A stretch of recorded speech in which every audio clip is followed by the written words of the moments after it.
her position before she visited. She didn't want to appear to be an overprotective mother, even if she was. Actually, this appointment to the Queen's Court would be the second golden opportunity for Rebecca that mother and daughter had extensively discussed.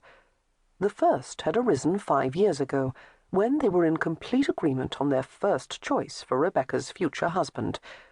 No need for a seasonal launch if she could catch his eye, and was a neighbour too, Raphael Locke, the Duke of Norfolk's heir. So convenient. But the esteemed fellow had up and married someone else before Rebecca was old enough to put herself forward, and that had ended that. Such a shame. She had been looking forward to being a part of that interesting family. Preston Locke, the Duke, had 5 sisters, all married and living elsewhere now, but they often returned to Norfolk for visits. Lily had told stories about the days when most of those ladies had still lived at home, and how the Lockes had quite dominated the local society, and in fact some of the grander parties Rebecca had attended had been at Norfolk Hall when she was a child. She had almost got closer to that family when she became friends with the youngest daughter of the house, Amanda Locke. It was too bad they had lost touch with each other after Amanda was sent off to private school. The Duke hadn't entertained much after that, because it was only him and his elderly mother in that big house. His wife had died years ago, and while every available lady in the neighbourhood had probably tried to catch his eye over the years, he remained a widower. But Ophelia Locke did the entertaining there now, the woman who had captured Raphael's heart before Rebecca could. 2 lost opportunities in that illustrious family, a best friend and a husband. But this new opportunity was upon her, a maid of honour at Queen Victoria's court. Rebecca knew all the benefits.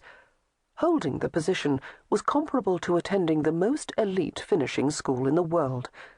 She'd be meeting the most important people in England, and royalty from across the continent.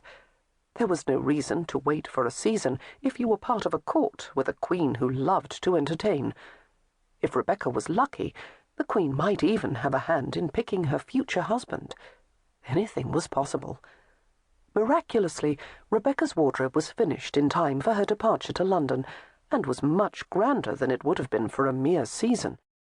Lily had spared no expense, and she accompanied Rebecca and her maid Flora to London. It wasn't the first time Rebecca was seeing London. There had been a few shopping excursions over the years. A horse race Lily just had to attend, since the sire of her mare was racing that day. The wedding of an old friend Lily had been invited to, and of course Rebecca had joined her on all of those trips. But this was the first time she was seeing Buckingham Palace. There had been no reason to visit it before, when no monarchs had made it their home until now. Alighting from the coach with her mother and Flora, Rebecca stood there in awe of the grand structure that she would be living in for months, possibly years. It was so much bigger than she had imagined. Even the marble arch of the ceremonial entrance was stories high. Palace guards were marching nearby in their brightly coloured uniforms. Other people passed under the huge arch that Rebecca would be walking through. Her feet wouldn't move. Nervousness nearly overwhelmed her. She already knew Lily wasn't going to escort her inside, but she wasn't ready to say goodbye. She'd never had to say goodbye to her mother before, not like this. Lily took her hand and squeezed it. She understood.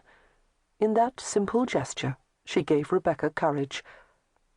"Your father would have been so proud had he lived to see this." Rebecca glanced at her mother. It was a poignant moment. Lily was so happy for her daughter, and yet she was no doubt recalling her own missed opportunities. It was in her expression, close to tears, yet smiling. "You 2 aren't going to cry, are you?" Flora asked in a complaining tone. Lily laughed. Rebecca managed a grin. Flora was good at relieving tension with her candour. Unfortunately, Flora wouldn't be living in the palace with Rebecca. She would only stay long enough today to get Rebecca settled in.